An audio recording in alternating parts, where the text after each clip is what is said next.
दृक् शक्ति एवं दर्शन शक्ति को एक ही समझना क्या होती है?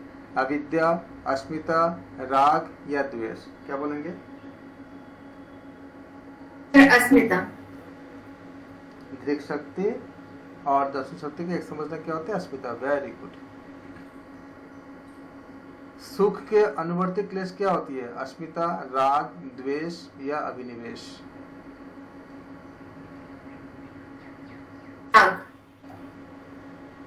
सुख के अनुवर्ती क्लेश क्या होती है? अस्मिता, राग, द्वेष या अभिनिवेश? कौन सी होती है? सर राग। Very good.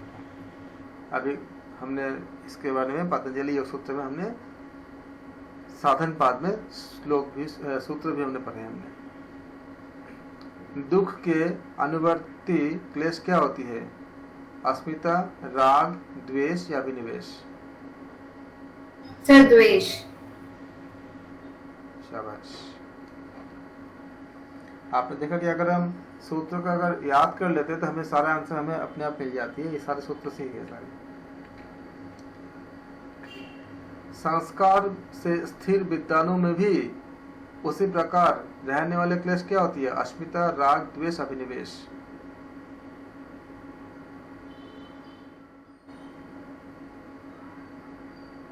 अभिनिवेश। अभिनिवेश। हाँ जी। पंच क्लेश की वृत्तियां हल्की हो जाती है किससे? क्रिया योग से, आसन से, प्राणायाम से या प्रत्याहार से? किससे होती है? क्रिया योग से। पंच क्लेश की वृत्तियां हल्की हो जाती है क्रिया योग से, आसन से, प्राणायाम से, प्रत्याहार से? किससे होती है? क्रिया योग से। पंच क्लेश की वृत्तियां नष्ट होती है, आमतौर पर हल्की होती थी क्रिया योग से, नष्ट होती है किससे? विवेक ख्याति के द्वारा, क्रिया योग के द्वारा, आसन के द्वारा या प्राणायाम के द्वारा? सर विवेक ख्याति के द्वारा। क्लेश मूलक कर्माशय होते हैं किसमें? दृष्ट जन्म वेदनीय, अदृष्ट जन्म वेदनीय या ये ए और बी ऑप्शन था। ये दोनों ए और बी या इनमें से कोई नहीं? कौन से होंगे? ये दोनों। गुड। क्लेश मूलक कर्माशय होते हैं दृष्ट जन्म वेदनीय, अदृष्ट जन्म वेदनीय। इन दोनों से होता है।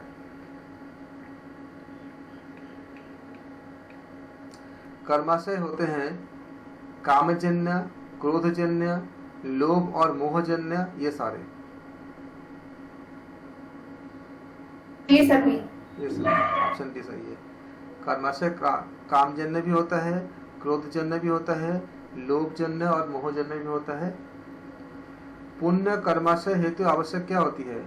मंत्र जप, तपस्या, समाधि या ये सारे? ये सारे। पुण्य कर्माशय हेतु आवश्यक होती है मंत्र जप भी, तपस्या भी, समाधि भी, तीनों होती है। पुण्य कर्माशय निम्न की आराधना द्वारा संपन्न किया जाता है किसमें से? ईश्वर से, देवता से, महर्षि या महातेजस्वी साधक या उपत सभी? ईश्वर। नहीं, उपत सभी। पुण्य कर्माशय बोला है ना, तो देवता की पूजा करने पे भी तो पुण्य तो होता ही है ना। पुण्य कर्माशय महर्षि या तेजस्वी साधक, इनके भी पुण्य कर्माशय होते हैं। ईश्वर के तो होती है, देवता के भी होते हैं, फिर सारे हो जाएंगे। क्लेश मूल के रहने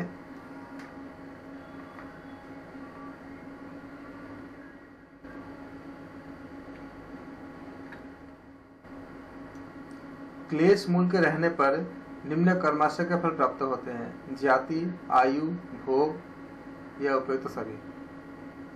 सर उपयुक्त सभी। हाँ, जाति का भी, आयु का भी, भोग का भी। Very good. भोग का मूल कारण क्या है? क्लेश, प्रमाण, स्मृति या विपर्य? क्लेश। क्लेश। एक्सीलेंट। पुण्य एवं पाप रूपी कर्माशय से जन्म होने के कारण फल प्राप्त होते हैं। आनंद, दुख, दोनों, उपयुक्त दोनों, या इनमें से कोई नहीं। ऑप्शन ए है आनंद, ऑप्शन बी है दुख, ऑप्शन सी है ये दोनों, ऑप्शन डी है इनमें से कोई नहीं। तो पुण्य एवं पाप रूपी कर्माशय के जन्य होने के कारण कैसे फल प्राप्त होते हैं? दोनों। वेरी गुड, ऑप्शन सी सही होगा। पतंजलि योग सूत्र में दुख क्या है? परिणाम, ऑप्शन ए, ऑप्शन बी ताप, ऑप्शन सी संस्कार, ऑप्शन डी ये सारे। ये सभी। वेरी गुड, क्योंकि सूत्र ही है परिणाम, ताप, दुख, संस्कार, उसके ऊपर। योग दर्शन में कुल कितने प्रकार के दुख स्वीकार करते हैं? 3 प्रकार के, 4 प्रकार के, 5 प्रकार के, 6 प्रकार के? 3 प्रकार के। Very good. पतंजलि योग सूत्र के अनुसार तापत्रय का मूल कारण क्या है? गुणवृत्ति विरोध, बाढ़, बारिश, भूकंप। गुणवृत्तीय विरोध। Very option A.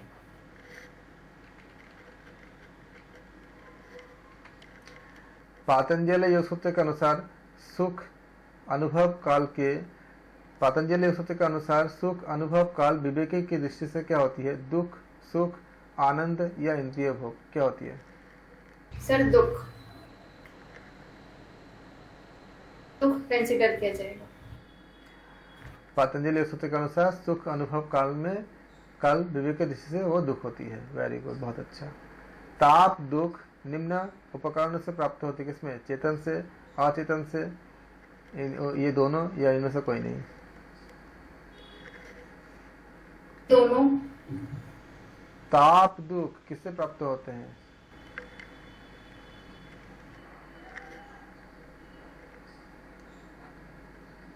चेतन से भी और अचेतन से भी।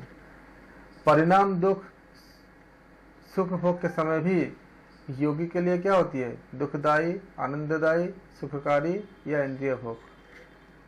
सर दुखदायी। बिल्कुल सही। पतंजलि योग सूत्र के अनुसार हेय क्या होती है? भूतकालीन दुख, वर्तमानकालीन दुख, भविष्यकालीन दुख, या ये सारे? सर ये सभी। नहीं, पतंजलि योग सूत्र के अनुसार हेय क्या है? हेय का मतलब क्या हो जाएगा आपका यहाँ पे? भविष्यकालीन दुख, जो आने वाला दुख है। तभी बोले हेय हेतु हान हानोपाय। पतंजलि योग सूत्र के अनुसार हेय का हेतु क्या होता है? दृश्य संयोग, अनुचित भोजन, कलह, इनमें से कोई नहीं, उपयुक्त में से कोई नहीं। दृश्य संयोग होता है।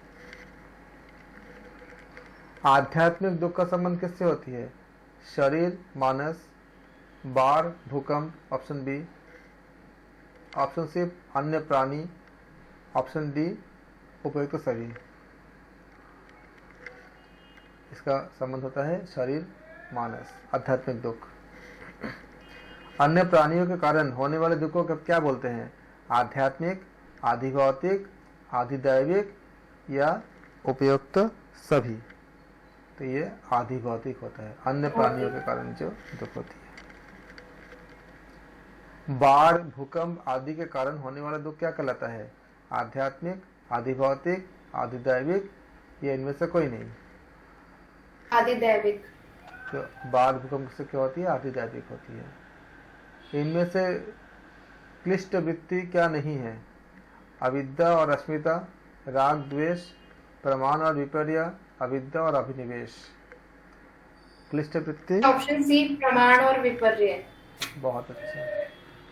क्लिष्ट वृत्ति नहीं है, क्या है? प्रमाण और विपर्य। अक्लिष्ट वृत्ति क्या है? प्रमाण, ऑप्शन ए, ऑप्शन बी अविद्या, ऑप्शन सी अस्मिता, ऑप्शन डी राग।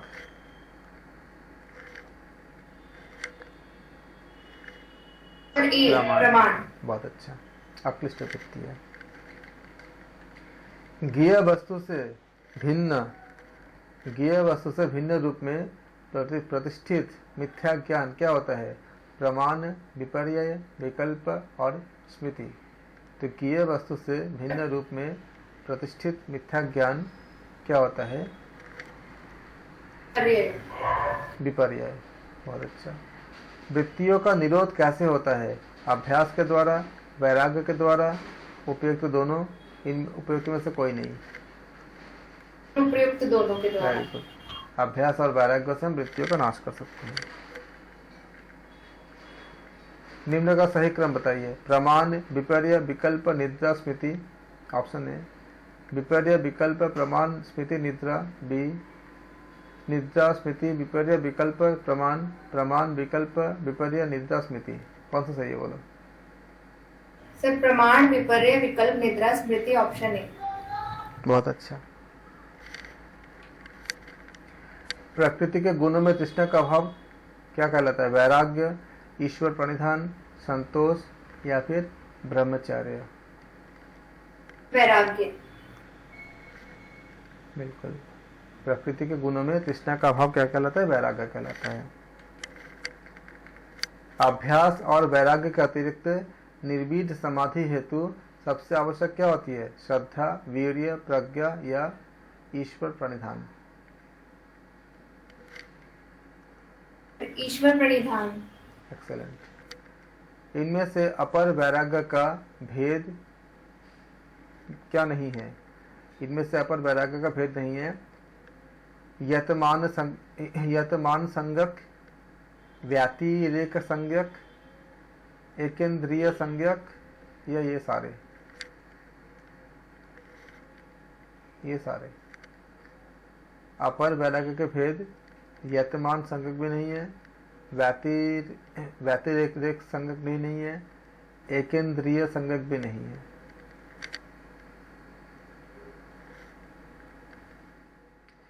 इनमें से पर वैराग्य का भेद नहीं है। क्या है? वशीकार संज्ञक, यतमान संज्ञक, व्यतिरेक संज्ञक, एकेंद्रिय संज्ञक। पर वैराग्य का भेद कौन नहीं है? वशीकार संज्ञक। बहुत अच्छा। ईश्वर क्या है? पुरुष विशेष, गुरुओं का गुरु, काल से अविच्छिन्न या उपयुक्त सभी? उपयुक्त सभी। एक्सेलेंट। इसके सूत्र ही है ऑलरेडी। सर्वज्ञ एवं निरतिशय तथा गुरुओं का भी गुरु कौन है? मतलब सर्वज्ञ एवं निरतिशय तथा गुरुओं का भी गुरु है ईश्वर, योगी, ऋषि, मुनि। कौन है? Sir Ishwar. Excellent. Option A सही है, ईश्वर।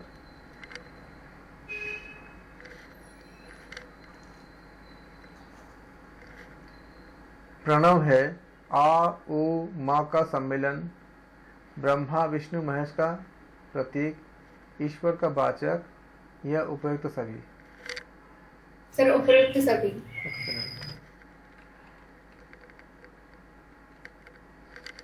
चित्त विक्षेप के प्रकार क्या है? चित्त विक्षेप के प्रकार है 4, 5, 8 या 9? 5। 9 अंतर होती है ना। सर अगर जो बाद में आते हैं दुग्ध और मनस्यांग, उनको तो चित्त विक्षेपी या सहभूप विक्षेप आएगा तो हम 5 कंसिडर करेंगे। चित्त विक्षेप के प्रकार कितने हैं ना? चित्त विक्षेप के ये सहभूव है। अगर इसमें सहभूव पूछा होता तो 5 बोलते।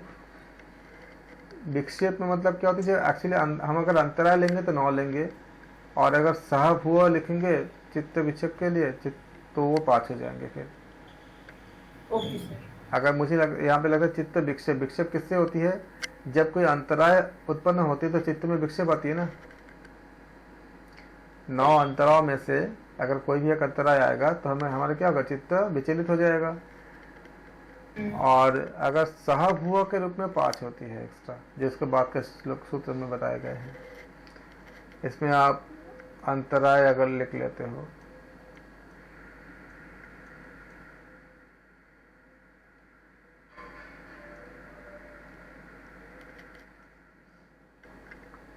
तो इसके 9 हो जाएंगे। ये निम्न में से कौन सम्मिलित नहीं है? व्याधि, स्त्यान, संशय, प्रमाण, आलस्य, अविरति, भ्रांति दर्शन, उपेक्षा। ऑप्शन बी भ्रांति दर्शन उपेक्षा। ऑप्शन डी और भ्रांति दर्शन, वेरी गुड। उपेक्षा। निम्न में से कौन सा सुमिलित नहीं है? मैत्री सुख, करुणा दुख, मुदिता पुण्य, उपेक्षा हानि। ऑप्शन डी उपेक्षा हानि।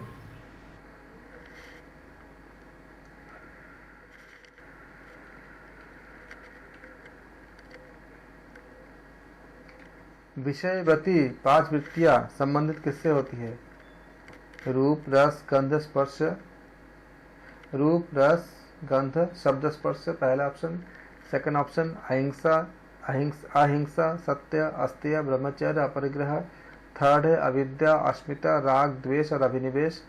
फोर्थ है प्रमाण, विपर्य, विकल्प, निद्रा और स्मृति। तो 5 वृत्तियां किससे संबंधित है? सर ऑप्शन डी प्रमाण, विपर्य, विकल्प, निद्रा, स्मृति। 5 वृत्तियां किससे संबंधित? विषयवती 5 प्रवृत्तियां संबंधित किससे है? विषयवती जो है वो किससे संबंधित होता है? रूप रस गंध शब्द स्पर्श।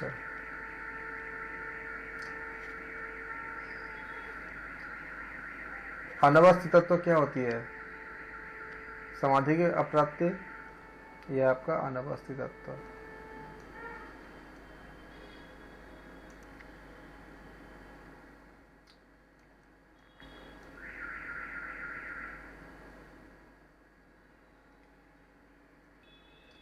अनवस्थित तत्व है समाधि की अप्राप्ति, विषयों में तृष्णा, समाधि में चित्त की चंचलता या असावधानी। सर समाधि में चित्त की चंचलता। Very good. इसे कहते हैं हम लोग अनवस्थित तत्व कहते हैं। पतंजलि योग सूत्र के अनुसार विक्षेप के साथी क्या है?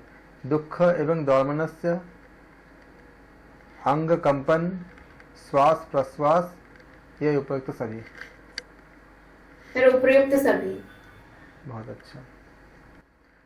चित्त स्थिर करने का ढंग है स्वप्न ज्ञान आलंबन, सुषुप्ति ज्ञान आलंबन, प्रिय अभिष्ट विषय आलंबन या उपयुक्त सभी। उपयुक्त सभी। बहुत अच्छा। चित्त स्थिर करने का ढंग क्या होती है? स्वप्न ज्ञान आलंबन, सुषुप्ति ज्ञान आलंबन, प्रिय अभिष्ट आलंबन, विषय आलंबन इत्यादि, ये सारे। समाधि की अवस्था क्या? समाधि की अवस्था होती है जागृत, स्वप्न, सुषुप्त या तुरीय। क्या होती है? तुरीय। बहुत अच्छा। ग्रहण ग्रहित एवं ग्राह्य, ग्रहण ग्रहित एवं ग्राह्य में तदाकार हो जाना क्या कहलाता है? ऑप्शन ए संप्रज्ञात समाधि, ऑप्शन बी दुख निवृत्ति, ऑप्शन सी ध्यान, ऑप्शन डी धारणा। सर ऑप्शन ए संप्रज्ञात समाधि। संप्रज्ञात समाधि।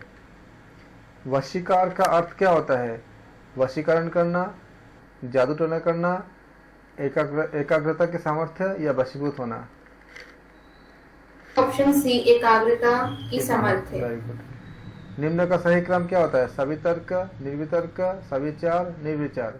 सवितर्क ऑप्शन बी, निर्वितर्क, सवितर्क, सविचार, निर्विचार। ऑप्शन सी सविचार, निर्विचार, सवितर्क, निर्वितर्क। ऑप्शन डी निर्विचार, सविचार, सवितर्क, निर्वितर्क। सर ऑप्शन ए सवितर्क, निर्वितर्क, सविचार, निर्विचार। बहुत अच्छा। सवितर्क, निर्वितर्क, सविचार और निर्विचार। किस समाधि में शब्द अर्थ और ज्ञान तीनों विकल्प सम्मिलित होते हैं? सविचार, निर्विचार, निर्वितर्क या सवितर्क। सवितर्क में। बहुत अच्छा। सवितर्क में इस सवितर्क समाधि में शब्द अर्थ और ज्ञान तीनों सम्मिलित रहते हैं।